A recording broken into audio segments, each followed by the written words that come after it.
학자들에 의하면은 바울은 50대 후반에서 60대 초반 정도의 나이에 로마의 감옥에서 순교한 것으로 이렇게 알려져 있습니다. 그런데 사실 로마 감옥에 갇힌 그 한 번만의 감옥 생활이 아니라 바울은 수차례 옥에 갇히기도 했죠. 옥에 갇혔을 때 바울은 그런 생각을 했을 겁니다. 이것이 이제 마지막인가 보다. 당시의 상황에서 옥에 갇혔다고 하는 것은 다음 내일을 기약할 수 없는 상황이라고 하는 것은 우리가 짐작할 수 있습니다. 그래서 바울은 옥에 갇힐 때마다, 특별히 이전에 최후의 죽음의 때가 아닌 이전에도 로마 감옥에서 한 2년 동안 구금되어 있었던 상태가 있었습니다. 이제 완전한 감옥은 아니지만 이제 가택연금 수준으로 약간의 자유가 허용된 한 2년 동안의 세월이 있었습니다. 그때 바울은 이것이 내가 마지막이 아닌가라는 그런 생각을 했고, 또 하나는 좀 여유 있는 시간을 통해서, 그는 전도 여행을 하도 다녔기 때문에 시간을 가질 수 없었던 사람인데 이제 좀 시간이 여유가 생기니까 이제 편지를 쓰게 됩니다.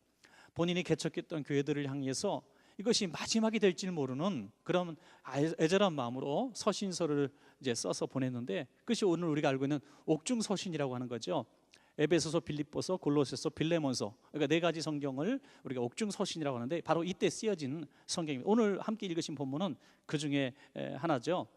오늘 에베소서에 특별한 부분이 있다면은 그 맨 끝부분에 다른 서신서에 보면은 본인에게 도움을 주고 또 수고했던 사람들의 동역자들의 이름을 이렇게 거론을 막 하면서 칭찬을 하는 경우가 많이 있는데, 오늘은 두기고라고 하는 단 한 사람의 이름만 거론하고 있습니다.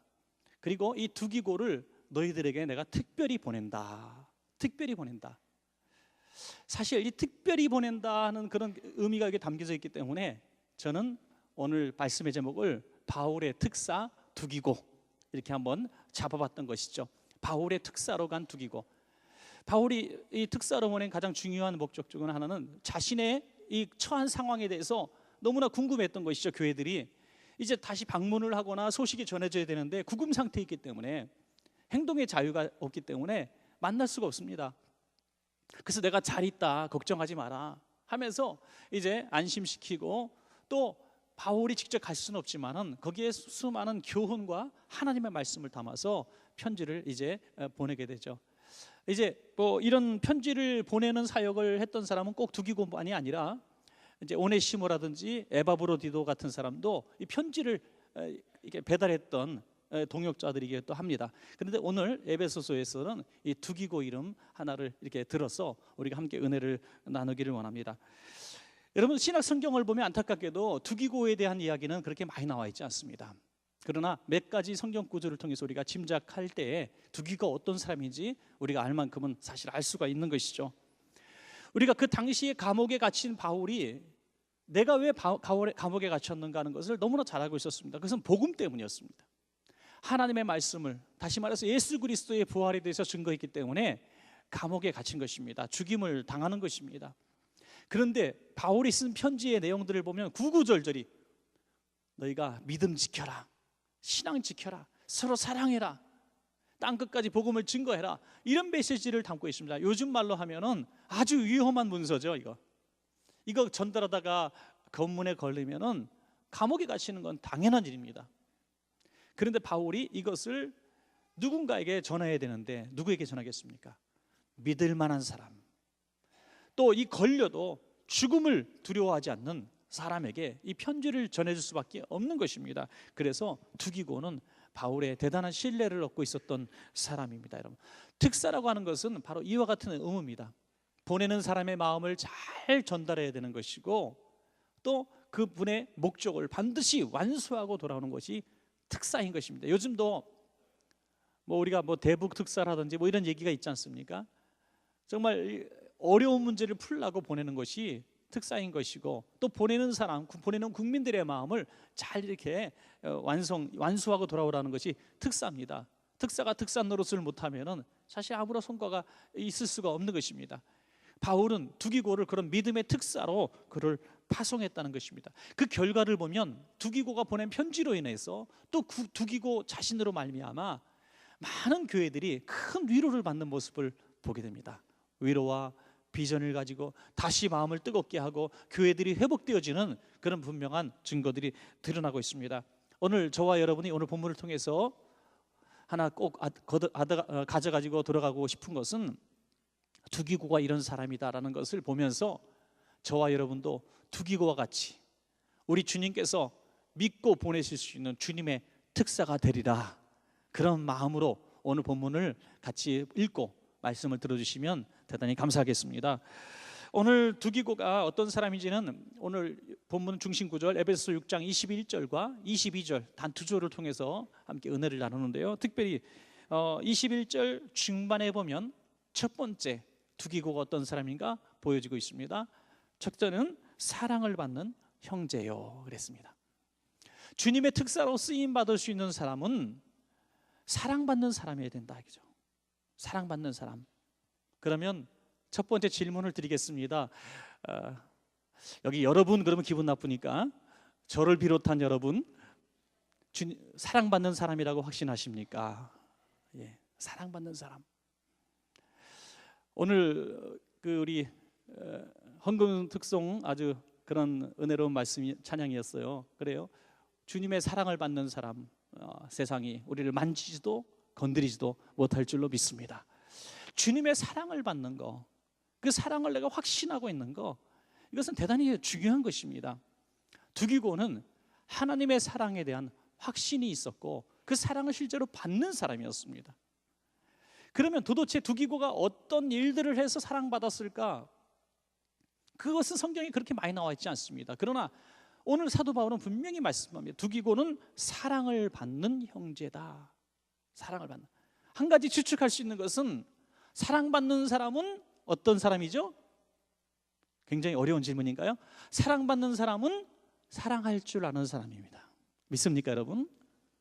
우리가 그런 얘기 있잖아요. 이쁜 애들은 이쁜 짓만 해, 그죠? 사랑받는 사람은 사랑받는 일을 해서 사랑받죠.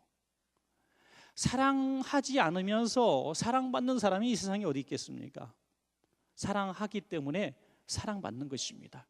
나는 너무나 남편의 사랑받아요, 너무 행복한 여자예요. 그러면 부러워하지 마시고 그분이 얼마나 남편을 사랑하는지 보십시오.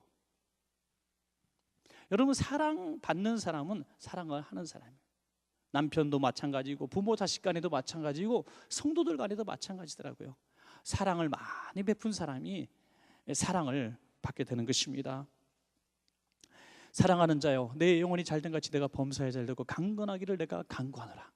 주님께서는 사랑하는 자요라고 하시면서 이 엄청난 복을 말씀해 주셨습니다. 에베소 교회, 골로새 교회, 또 디모데에게 전달하는 이 편지를 가지고 갈 수 있었던 것은 그 수신자들에게 이 두기고가 신뢰를 얻고 있고 사랑을 받는 사람이었다는 것이죠. 사랑을 받고 있었기 때문에 이 편지를 전달할 수가 있는 것입니다. 그래서 우리가 주님께 쓰임받는, 특별한 임무를 받고 쓰임받는 특사가 되는 첫 번째 비결은 신학교 나오는 것도 아니고 실력을 쌓는 것도 아니고 재물을 많이 얻는 것도 아니고 사랑받는 사람이 되는 것입니다. 사랑받는 사람. 우리가 많이 그렇게 자녀들을 위해서 기도할 때가 있습니다. 우리를 위해서도 하나님, 내가 이 물질에 성공을 해서 내가 이 사업에 물질을 얻어가지고 내가 이 권세를 얻어가지고 하나님 앞에 쓰임 받겠습니다, 내가 복음을 증언하는 증인이 되겠습니다라고 얘기하는데 그게 첫 번째 전제 조건이 아니라는 것입니다. 지금 내가 처해 있는 상황에서, 내 가정에서, 내 직장에서, 내 교회에서 내가 사랑받는 일을 하고 있는가, 이게 첫 번째 전제라는 것입니다. 믿으시기 바랍니다, 여러분.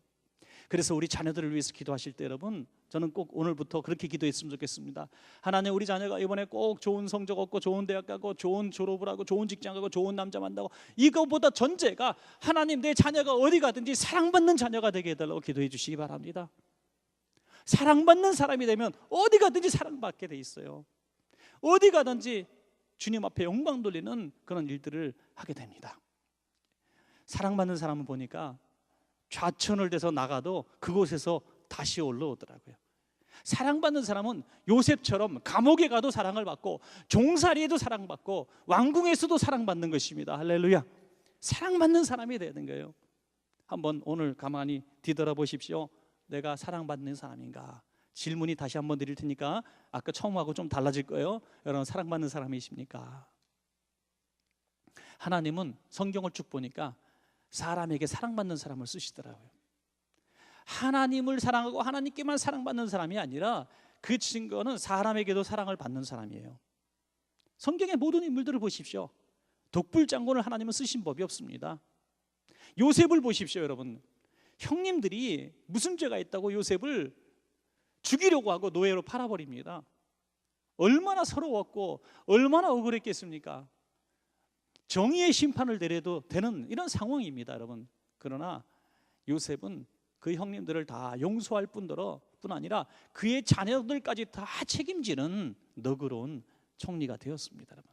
그래서 하나님이 형들과 다른 위치에, 보통 사람이 얻을 수 없는 위치에 요셉을 세우신 것입니다, 여러분. 모세를 보십시오.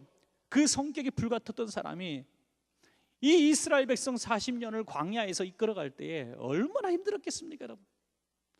여러분, 초등학교 1학년짜리가 반장을 좀 하더니 반장 힘들어서 못 해먹겠다 그러더라고요. 그러니까 반장도 힘들어서 못 해먹는 거예요, 여러분. 네. 구역장도 힘들어서 못 해먹겠어, 우리는. 그죠? 구역장, 국고장 너무 힘들어. 기관장 하라고 하면 그냥 그 주간에 교회를 안 나오는 주간이에요, 그죠? 우리가 이 못된 장을 맡는다는 것은 너무나 힘든 일이에요. 왜? 희생이 따르기 때문에. 요셉은 그 백성들을 이끌고 가면서 시시때때로 자기를 향해서 모함하고 돌로 치고 했을 때, 돌아가자고 했을 때 주님 앞에 이렇게 기도합니다. 주님, 제 이름을 생명책에서 지우셔더라도 이 백성을 구원해 달라고 말이에요. 이 사랑하는 줄 아는 사람, 너그러운 사람은 하나님께서 쓰신 것입니다. 오늘 다윗도 마찬가지고 모든 주의 백성들, 쓰임받은 백성 마찬가지. 실력이 있어서 쓰신 것이 아니라, 물질이 있어서 쓰신 것이 아니라, 권세가 있어서 쓰신 것이 아니라 그 안에 사랑하는 마음이 있기 때문에 쓰셨습니다. 여러분, 성경학자들은 바울이 로마 감옥에 갇혀 있을 동안, 그리고 또 그 모든 고난의 시간들을 보낼 때에 이제 돌을 맞고 또 감옥에 갇히고 이런 힘든 상황들이 있을 때, 다 사람들이 그를 떠났을 때 이 두기고는 거의 10년 동안 바울 곁을 지켰다고 이렇게 이야기하고 있습니다. 성경학자들의 이야기죠. 바울이 가는 곳마다 사실 항상 이 핍박이 따랐습니다. 심지어는 바울이 있는 곳이 아닌데 그 먼 곳에서 바울이 있는 곳까지 쫓아와서 돌을 들고 감옥에 갇히라고 소동치는 이런 역사들도 있습니다. 그때 그 자리를 지키고 있었던 사람이 두기고라는 것이죠. 바울은 돌에 맞을 때에도 그 곁에서 바울과 함께 돌을 맞은 사람입니다, 여러분. 여러분, 그래서 교회의 역사는 사실 고난의 역사고 이 희생의 역사 아닙니까? 같이 교회가 힘들어할 때, 같이 교회가 어려움을 겪을 때, 위기를 만났을 때, 성도들이 고통당하고 힘들어할 때 그곳에서 함께 돌을 묵묵히 맞아준 사람들이 사실 그 교회를 지킨 사람들이죠. 평생 잊을 수 없는 은혜인 것입니다. 여러분, 사람이 힘들 때 조그마한 거 베풀면 평생 잊을 수가 없어요, 여러분. 특별히 여러분 눈을 크게 뜨고 잘 보고 계시다가 교회든지 가정이든지 여러분의 직장이든지 정말 힘들어하고 또 너무나 좌절되어 있는 그런 상황 가운데 있는, 절망 가운데 있는 분들이 눈에 띄어진다면 그 기회를 여러분 놓치지 마시고 주님이 나를 특사로 보내신다 생각하시고 사랑을 베푸시기 바랍니다, 여러분. 그건 평생 잊을 수 없는 은혜예요. 평생 잊을 수 없는 은혜. 우리가 다시 그분에게서 무언가 받을 수는 없지만 하나님께서 우리에게 엄청난 사랑받는 사람이 되게 해 주실 줄로 믿습니다, 여러분. 말을 못하는 아내가 있었습니다. 그런데 남편을 만나서 결혼해서 행복하게 살았는데 안타깝게도 이 남편이 점점 시력이 떨어지더니 이제 전혀 앞을 볼 수 없는 시각장애인이 되고 맙니다, 여러분. 말을 못하는 아내는 늘 고마웠었습니다. 말도 못하는 나를 이렇게 건강한 남편이 나를 아내로 받아주셔서 이렇게 행복하게 살게 했으니 얼마나 고마웠습니까? 그런데 남편이 이제 시각장애인이 되어서 집에만 있게 됩니다. 말을 못하는 아내가 무슨 일을 할 수 있겠습니까? 무슨 직장을 다녔겠습니까? 그래서 노동을 하게 되죠. 공사판에서 마스크를 쓰고 장갑을 끼고 그 여자의 몸으로 평생 해보지 않았던 노동을 하는데 이 남편이 너무나 미안한 거예요. 너무나 미안하고 너무나 부끄럽고 너무나 견딜 수 없어요. 그래서 그 더듬더듬거리며 지팡이를 짚고 아내가 일하는 공사장에 가서 하루 종일 앉아 있습니다. 내가 할 수 있는 일은 없지만은 아내가 이곳에서 일하는데 내가 집에 있을 수 없다는 거예요. 그래서 공사판 밖에서 쭈그리고 앉아가지고 그 해가 질 때 아내가 나올 때까지 기다리다가 아내가 나와서 당신 왜 여기서 기다리냐고, 이 먼지 쓰고 왜 여기 서 있냐고 막 눈물을 흘리며 호통을 쳐도 그럼 내가 어떻게 하냐고, 미안한데 어떻게 하냐고 하면서 끝까지 고집을 꺾지 않고 기다리다가 손잡고 걸어온다는 거예요. 이 장면을 보고 그가 글을 썼어요. 세상에서 가장 아름다운 동행이다. 세상에서 가장 아름다운 동행이다. 여러분, 우리가 많은 것들을 가지고 있고 또 많은 것들을 서로 남편이 열심히 일해서 직장에서 정말 월급을 타고 사업을 해서 돈을 벌어서 아내와 자식들을 잘 공경해도 아내들이 고마움을 모르는 가정이 얼마나 많습니까? 아내가 그토록 수고하고 노력해도 그 고통을 몰라주는 남편들이 얼마나 많고, 집에 오자마자 당신 집에서 하는 일이 뭐야? 라고 얘기하는 그런 잘못하는 남편들이 얼마나 많습니까? 진정으로 사랑받는 것이 행복한 줄로 믿으시기 바랍니다. 여러분, 감사하게도 주님은 우리를 끝까지 사랑하신 요한복음 13장 1절에 유월절 전에 예수께서 자기가 세상을 떠나 아버지께로 돌아가실 때가 이른 줄 아시고 세상에 있는 자기 사람들을 사랑하시되 끝까지 사랑하시니라. 끝까지 사랑하시니라. 십자가에 달리실 때 못이 그 손목과 발목을 관통할 그 순간에도 내가 이 나쁜 죄인들 때문에 죽는구나 하고 섭섭해 하신 것이 아니라 마땅히 받아야 될 그 사랑의 고통으로 받으셨다는 거예요. 여러분, 내가 먼저 사랑을 주님처럼 베풀면 우리 가정은 사랑 가득한 가정이 되고, 내가 먼저 사랑 베풀면 내가 거하는 직장이 천국이 될 수 있고, 내가 먼저 사랑을 베풀면 우리 교회가 천국이 될 수가 있는 것입니다. 나를 누가 사랑해 주기를 기다리지 말고 오늘부터 먼저 사랑하는 여러분 되실 때 주님의 특사로, 특별히 부름받은 특사로 쓰임받을 줄로 믿습니다. 두 번째로 두기고는 21절 후반부 보니까 주 안에서 진실한 일꾼인 두기고, 주 안에서 진실한 일꾼, 진실한 사람이라는 거죠. 진실한 사람. 여러분, 진실하다는 뜻은 믿을 만한 사람이다. 믿을 만한 사람. 이 비밀 편지를 목숨 걸고 증거하고 전달해 줄 수 있는 사람, 믿을 만한 사람이죠. 바울은 계속되는 핍박 속에서도 바울을 도와서 이 두기고는 감옥에도 갇히고 돌에도 맞기도 했다고 했습니다. 또 심지어 바울보다 먼저 가서 복음을 전하다가 바울을 기다리기도 했죠. 디도서 3장 12절에 보면 어떤 부분이 나냐면 글에 대해서 선교하고 있는 디도를 힘에 받쳐서, 선교의 힘에 받쳐서 이제 낙심하고 있고 힘들어하는 디도를 도우라고 협력자로 이 두기고를 파송하는 모습이 보여집니다. 여러분, 이 얼마나 바울이 믿을 만한 사람이면, 이 두기고가 믿을 만한 사람이면 바울이 이렇게 두기고를 그런 어려운 곳마다 계속 파송시키고 고난의 자리에 함께 가겠습니까? 여러분, 이런 오랜 시간, 그리고 10년 동안이나 바울의 곁을 떠나지 않고 묵묵히 지켜준 두기고, 여러분, 이런 사람이 바로 믿을 만하다는 그런 사람이죠. 믿음이라고 하는 것은 여러분 하루 만에 이루어지는 것이 아니라 몇 번에 이루어지는 게 아니에요. 여러분, 한번 생각해 보십시오. 이제 2번 딱 만났는데, 2번 또는 3번 만났는데 돈 좀 빌려달라 그러면은 빌려주겠습니까? 왜 나를 못 믿냐고, 나를 못 믿냐고. 그래도 빌려주지 못하죠. 예, 어떻게 믿고 빌려줍니까? 여러분, 세상 진짜 못 믿을 세상이에요. 이 병원에서, 어린이 병원에서 내 어린 애기 잠깐 봐달라 그러고 맡겼더니 애기 안고 도망가는 그런 아줌마도 있다대요. 그러니까요, 요즘 아무나한테 아무나 맡기면 안 돼요. 큰일 납니다. 예.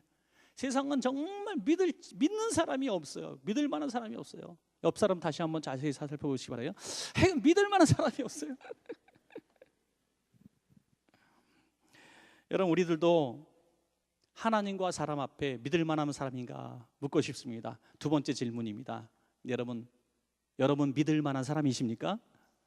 예, 할렐루야. 아멘 하신 분 돈 좀 꿔주시기 바랍니다. 이게 정말 내가 믿을 만한 사람이다, 이렇게 스스로 얘기할 수 있는 것은 정말 큰 은혜죠. 여러분, 하나님께 인정받는 사람 되려면 하나님이 나를 믿을 만한 사람이 돼야 됩니다. 사람에게도 그렇지 않습니까? 내가 사람에게 믿을 만한 사람이 되기 원해서는 믿을 만한 일들을 보여줘야죠. 진실은 말에 있지 않고 쌓여지는 신뢰의 관계 속에 있는 것입니다. 하루아침에 나를 믿으라고 말해서, 아무리 나를 믿으라고 말해서 사람들이 믿겠습니까? 선거 때가 되면 정치인들이 맨날 얘기하죠. 나를 믿으라고, 내 공약을 믿으라고. 그럼 우리들은 또 안 믿고도 속아줍니다. 뭐 선거 때니까 그렇지 뭐. 사람들이 말을 아무리 해도 이제는 믿지 않아요. 그리고 당연히 안 믿을 얘기하고 있다고 생각을 합니다. 그만큼 세상은 거짓으로 쌓여져 있는, 도금되어 있는 세상입니다. 말이 진실이 아니라 말대로 사는 것이 진실인 것을 믿으시기 바랍니다. 말대로 살지 않으면 거짓말장입니다. 혹시 우리 가운데 여러분 믿을 만한 사람입니까? 라는 질문에 저는 가끔씩 원치 않는 거짓말이 나오고 말한 것도 잘 지키지 못할 때가 참 많습니다 하시는 분은 우리가 마음을 좀 잘 잡아야 돼요. 왜냐하면 이 거짓이라고 하는 건 습관적으로 거짓말을 하게 되고, 이유 없는 거짓말을 하게 되고, 괜히 쓸데없는 거짓말을 하게 되는 경우가 많이 있거든요. 괜히 거짓말을 자꾸 올라가요. 자꾸 변해요. 과거에 자기가 금 10两갖고 있었다 그러더니 집에 소뚜껑만한 금이 있었다고 자꾸 얘기하고, 자꾸 변하다는 거예요. 과거가 자꾸 색깔이 칠해지는 거죠. 요한복음 8장 44절을 보니까 주님께서 신랄하게 책망하시는 장면이 나옵니다. 너희는 너희 아비 마귀에게서 났으니 너희 아비의 욕심대로 너희도 행하고자 하느니라. 그는 처음부터 살인한 자요, 진리가 그 속에 없으므로 진리에 서지 못하고 거짓을 말할 때마다 제 것으로 말하나니 이는 거짓말쟁이요 거짓의 아비가 되었습니다. 거짓은 마귀, 사탄에게서 나온다는 거죠. 거짓말하는 사람은 마귀를 아버지로 둔 사람이라는 거죠. 그러나 감사한 것은 여러분, 성령님은 진리의 영이십니다. 우리가 성령님이 우리 안에 거하시게 되면 거짓은 떠나갈 줄로 믿으시기 바랍니다. 거짓의 영, 습관적인 거짓말, 내가 뱉은 말에 대해서 전혀 기억도 하지 않고 신뢰받지 못하는 삶을 살아왔다면 우리는 절대로 이 세상에서 성공할 수도 없고 주님께서 우리를 쓰실 수도 없습니다. 이건 큰 일입니다. 심각한 문제입니다. 믿을 만한 사람이 되십시오, 여러분. 믿을 만한 사람.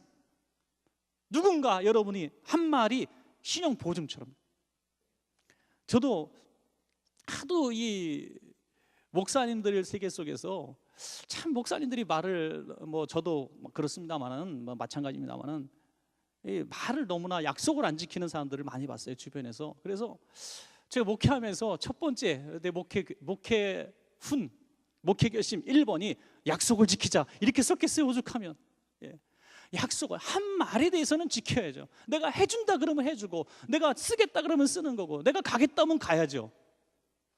여러분, 내일 저녁 시간에 저녁 식사 합시다 이렇게 얘기해 놓고 1시간 전에 못 가겠어, 이게 5번째야 벌써. 그러면 그런 사람을 세상에 누가 신뢰하겠습니까? 여러분, 누가 신뢰하겠습니까? 한 말에 대해서는 지켜야죠. 이게 믿을 만한 사람입니다. 여러분, 우리가 집사 때 서약하고, 중직자가 될 때 서약을 하고, 목회자가 될 때 서약했던 그 서약을 지켜야죠. 할렐루야. 그것이 믿을 만한 사람이 되고 주님께서 쓰시는 인물이 되는 것입니다. 성령으로 오직 충만하시기 바랍니다. 이건 내 힘으로, 내 능력으로, 의지로 안 되는 거예요. 왜? 악한 영이 나를 자꾸 믿을 만한 사람이 되지 못하게 만드니까, 하나님이 쓰시지 못하게 만드니까. 여러분, 성령님을 초청하셔서 진리의 영에 사로잡혀서 이제 진실을 얘기하고 진실을 지키는 여러분 되시기를 주의 이름으로 축복합니다. 마지막 3번째는 위로할 줄 아는 사람이에요. 22절 말씀입니다. 저만 혼자 계속 읽으니까 손해보는 것 같아요. 같이 읽겠습니다. 시작.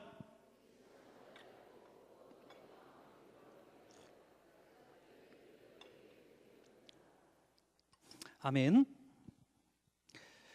특별히 보니까 너희 마음을 위로하기 위하여 내가 특별히 그를 너희에게 보냈다. 너희가 지금 위로를 받아야 될 상황이 있는 것을 내가 안다, 그런 뜻이죠. 지금 에베소 교회의 성도들이 큰 슬픔 속에 잠겨 있었던 것 같습니다. 그래서 그들을 위로하고 싶어서 내가 누구를 보내야 되는데 위로의 특사를 아무나 보긴 했습니다. 어떤 사람은요, 잘 위로하라고 보냈더니 싸우고 나와. 그죠? 명절 때마다 친척집들 모일 때 위로하라고 다 은혜 받고 기도하고 준비하고 와서 대판 싸우고 와요. 그죠? 이게 안 되는 거예요. 왜? 위로하는 게 이게 하루아침에 되는 게 아닙니다. 위로의 그 오랜 정말 습관이 되어 있어야 되고요.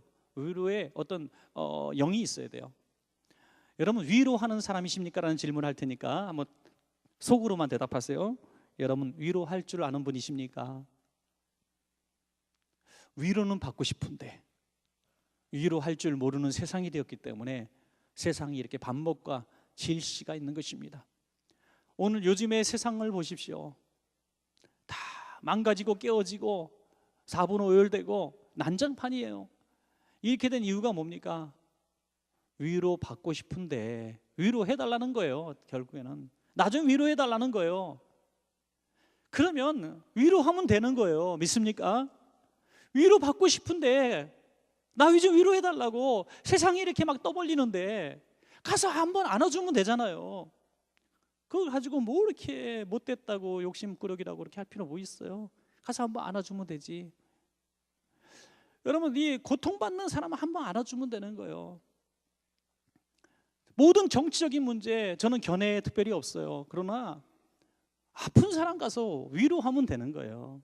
우는 자들과 함께 울라고 하셨습니다. 절대로 돌 던지는 자리에 가지 마시고 위로하는 자리에 차라리 서십시오. 여러분, 모든 세상의 지금 문제들이 마찬가지인 것 같아요. 뭐 경제적인 문제, 문화적인, 정치적인 모든 문제, 급식 문제 포함해서 모든 문제가 사실 위로의 문제예요. 이것을 정치적인 문제로 해결하려고 하면 해결이 되지 않아요. 상처 입은 가정들의 이야기입니다. 가난하니까 급식 문제에 아픔이 있는 거예요. 돈 있는 사람은 급식 문제에 아픔을 당해도 이게 웃기는 일이에요. 그냥 여러분, 돈 많은 사람이 지나갈 때 먹는 거 갖고 이렇게 장난해봐야 하나도 배가 고파도 슬프지 않아요. 그런데 돈이 없을 때는 왜 이렇게 슬픈 일이에요? 그죠? 그러니까 이거는 방법론의 문제지 이거 정치적으로 옳다 그르다 문제는 아니에요. 방법론의 문제예요. 어떻게 해도 아이들이 상처 입어서는 안 된다는 거예요. 어떻게 해도 나라에서 이것을 해주지 못해도 그 아이들을 특별히 해주면 돼요. 저는 그런 생각을 해요.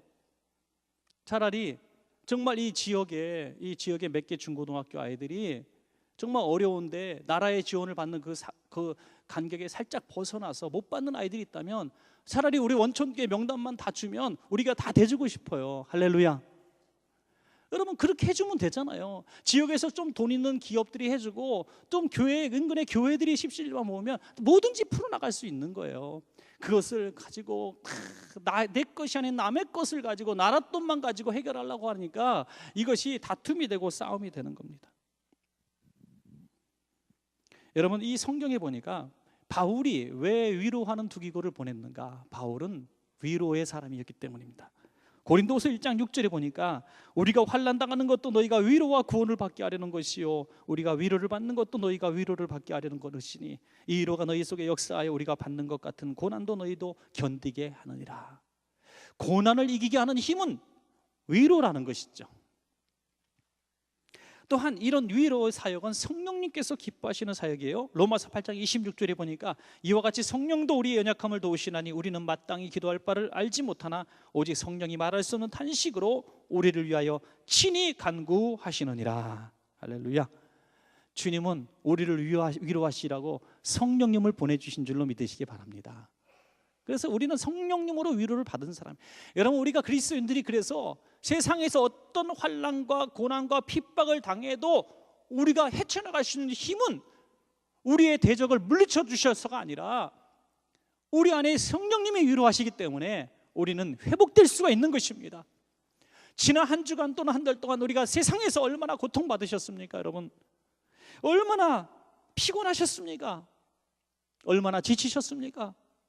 교회 안에 들어와서 예배드리는 이 순간만큼이라도 성령님의 위로 속에 젖어들기를 바랍니다. 여러분, 이곳에서 정치 얘기나 하고 경제 얘기나 하고 그냥 철학 얘기나 하고 그러면 여러분들이 어디서 위로를 받을 수 있겠어요? 성령님은 여러분을 위로하기를 원하십니다. 위로하셔서 새롭게 변화되고 회복되어져서 다시 세상에 나가 싸울 수 있는, 주님의 이름으로 희생할 수 있고 헌신할 수 있는 힘을 회복시켜 주시는 줄로 믿습니다. 여러분, 요즘에 군에 자녀들을 보낸 부모들은 참 걱정이 많잖아요.